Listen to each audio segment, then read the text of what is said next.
ரெண்டாவது அணி பார்த்தீங்கன்னு சொன்னா நம்ம பாடப்பகுதியில் கொடுத்துருக்கிற இரு பொருள் உவமை அணி. சரியா? தெரிஞ்சாலும் நீங்க படிச்சிருக்கீங்க பொருள். அந்த தலைப்பிலேயே உங்களுக்கு விளக்கம் இருக்குது. இரு பொருள் இல்லாத பொருளை இருப்பது போல காட்டுவது இரு பொருள் உவமை.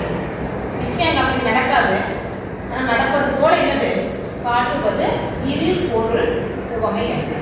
சரியா? அதாவது இதுல என்ன ஒரு விஷயம் சொன்னா, கவிஞர் சொல்ற விஷயம் அவங்களுடைய கற்பனைக்கு அப்பாற்பட்டதா இருக்கும். கவிஞர் சொல்லுகின்ற விஷயங்கள் எல்லாமே என்னது, சிலது பார்க்கறது சிலது உண்மையா நடக்கிற மாதிரி இருக்கும். சில விஷயங்கள் நம்ம கற்பனைக்கே எட்டாத ஒரு விஷயமாக இருக்கும். சரியா? அதனாலதான் இரு பொருள் உவமை அணி அப்படிங்கிறது இல்லாத ஒரு பொருளை இருப்பது போல காட்டுவது, உவமைப்படுத்தி சொல்வதுதான் இரு பொருள் உவமை அணி. இது பாடல் வரி பார்த்தீங்கன்னு சொன்னா நமக்கு கொடுத்துருக்கிற அந்த இலக்கண பகுதியில் இருக்கிற எடுத்துக்காட்டு பகுதி நம்ம போன பகுதியில் படித்தோம், போன செமஸ்டர்ல படிச்சிருப்போம். கம்பராமாயணத்துல வாலி கதைப்படலாம் அப்படின்னு ஒன்று படித்தோம். சரியா? அதுல வாலியை மறைந்திருந்து ராமன் தாக்கினா இல்லையா? சரியா? தாக்கி அவனுக்கு தெரியாது யாரும் நம்மளை, ஏன்னா அவன் கூட போர் செஞ்சவன் யாரு? சுக்கிரவன். அவனுக்கு அவ்வளவு வீரமெல்லாம் கிடையாது. சரியா? மறைந்திருந்து தாக்கியது யாரோ ஒருத்தர் என்னை தாக்கிட்டாங்க, எனக்கு நேருக்கு நேராக நின்று தாக்கக்கூடிய அளவுக்கு யாரும் இங்க வீரம் மிக்கவர் கிடையாது அப்படின்னு சொல்லி அவன் கீழே தரையில அந்த வில் பட்டு கீழே தரையில ரத்த வெள்ளத்துல கிடப்பான். யாரு? வாலி ரத்த வெள்ளத்துல கீழே கிடப்பான். அப்ப அவன் பார்க்குற விஷயம் என்னன்னா, அந்த ராமபானம் அவன் விட்டு அந்த அம்பு இருக்குது அவனுடைய உடலை கைக்கு சென்ற அந்த வில்லினுடைய அந்த அம்பை பிடுங்கி பார்க்குறப்போ அதுல என்னது ராமபானம் அப்படின்னு எழுதிது. அப்பதான் நமக்கு என்ன தெரியும், இந்த விஷயத்தை செஞ்சது யாரு? ராமன் தான் தன்னை மறைமுகமாக இருந்து தாக்கியிருக்கான் அப்படிங்கிற விஷயம் அவனுக்கு தெரியும். சரியா? அந்த விஷயம் அவன் சொல்லி புலம்பிட்டு இருக்கிறப்போ, அவன் சொல்லி புலம்புறப்பே ராமன் பக்கத்துல எல்லாம் நிற்கல. சரியா? அது எப்படி கவிஞர் சொல்லியிருக்காருன்னு சொன்னா, அவன் ராமன் வந்த விஷயத்தை எப்படி சொல்லியிருக்காருன்னு சொன்னா, அதான் இல்லாத ஒரு விஷயம். கண்ணுற்றான் வாலி, அவன் இப்ப ரத்த வெள்ளத்துல மயங்கி கிடக்கிறான், அவன் புலம்பிட்டு இருக்கான். அது இப்படி ஒரு காக்கித்தாரே மறைமுகமா இருந்துச்சு. நீல கார்முகில் கமலம் பூத்தது மண் புற்று வாலி வில் ஏந்தி வருவதே போலும். என்ன அர்த்தம் புரியுதா? கண்ணுற்றான் வாலி, மயக்கத்திலே அவன் கிடக்கிறான் கீழே.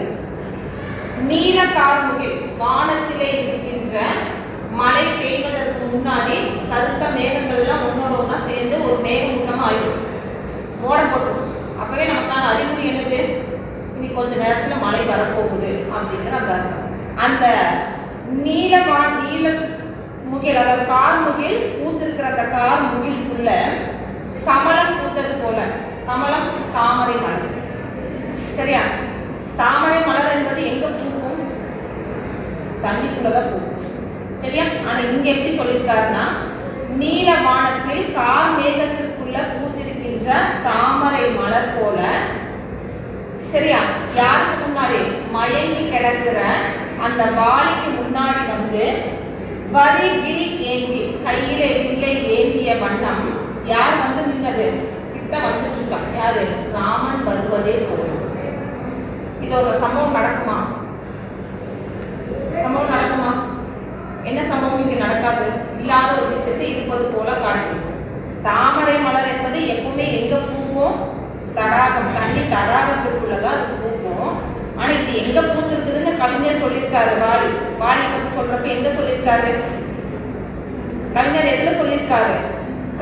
நீல வானத்தில் இருக்கின்ற மேகமூட்டத்துக்குள்ள அந்த தாமரை மலர் பூத்திருக்கிற மாதிரி வில்லை ஏந்திய ராமன் நிற்கிறாரு அப்படின்னு சொல்லுவோம். அப்ப இது இல்லாத ஒரு பொருளை இருப்பது போல காட்டி இருப்பது அப்படிங்கிறது, இந்த முகில் வானத்தில் இருக்கின்ற கார் மேகத்திற்குள்ள என்ன பூக்காது? தாமரை மலர் பூக்காது. தண்ணிக்குள்ளதான் தாமரை மலர் பூக்கும். ஆனா கவிஞர் எப்படி சொல்லியிருக்காரு? நடக்காத ஒரு விஷயத்தை நடந்தது மாதிரி அப்படின்னு சொல்லியிருக்காரு. காட்டி இருப்பதுதான் நெய்யில் பொருள் வரும். அப்ப விஷயமே என்னது? இதுதான். கமலம் பூத்தது, தாமரை மலர் பூக்கிற இடமே தண்ணிக்குள்ளதான். அதுதான் நிஜம். இப்படி ஒரு விஷயமே என்னது? வானத்துக்குள்ள இருக்கிற மேகமூட்டத்துக்குள்ள தாமரை மலர் பூக்குமா? பூக்காது. அப்ப அது மாதிரி என்னது, தாமரை மலர் பூத்தது மாதிரி இங்க என்னது, அவர் தரையில வந்து இறங்கி நிற்கிறாரு. அப்ப இது யாரோட கற்பனை, கவிஞருடைய கற்பனை. சரியா, தாமரை மலர் மாதிரி அழகான ராமன் அப்படி கூட சொல்லலாம். இங்க பக்கத்துல வந்து நின்னாரு, தரையில நடந்து வந்து நின்னாருன்னு கூட சொல்லலாம். ஆனா இங்க எப்படி, மேகத்துக்குள்ள பூ பூக்கிற மாதிரி சொல்லியிருப்பது நடக்காத ஒரு விஷயம், நடக்காத இல்லாத ஒரு விஷயத்தை. வானத்துக்குள்ள பூக்குமா, கீழே தரையில பூக்க வேண்டிய, தண்ணிக்குள்ள பூக்க வேண்டிய தாமரை பூவை எங்க சொல்லியிருக்காரு, வானத்தில் இருக்கிற மேகத்துல பூத்தது மாதிரி அப்படிங்கிறது. இது வந்து கற்பனை, அது மாதிரி ராமன் அவனுடைய அழகை சொல்லலாம். ஆனா இங்க என்னது, நீல வானத்துக்குள்ள இருக்கிற மேகத்துக்குள்ள, அந்த முகில் மேக மூட்டத்துக்குள்ள தாமரை மலர் பூக்கும் அப்படின்னு சொல்வது நடக்காத ஒரு விஷயம். அப்ப இல்லாத ஒரு பொருளை பூத்தது மாதிரி இந்த வரிகள் பூத்திருக்கிற மாதிரி சொல்லி இருப்பது இரு பொருள் உவமை.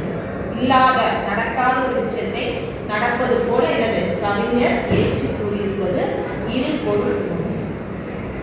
அர்த்தம் புரியுதா, உங்களுக்கு ஈஸியா புரியுதா? இதுதான் விஷயம். இந்த வார்த்தை இந்த வார்த்தை, ராமன் வந்து நின்னா தாமரை மலர் மாதிரி என்னது அழகான தோட்டத்துல வந்து நின்னான்னு சொன்னா கூட அது இருப்பது நிஜம். ஆனா இங்க என்னது, இந்த 2-3 வார்த்தையும் நடக்கவே நடக்காது. மேகத்துக்குள்ள பூ என்பது பூக்கவே பூக்காது, அது தண்ணிக்குள்ள பூக்கிற இடம். அப்ப இது இப்படி சொல்லி இருப்பது என்னது, இல்லாத ஒரு பொருளை இருப்பது போல உவமைப்படுத்தி சொல்லி இருப்பது இரு பொருள் உவமை. புரிஞ்சுதா உங்களுக்கு அர்த்தம்? நன்றி.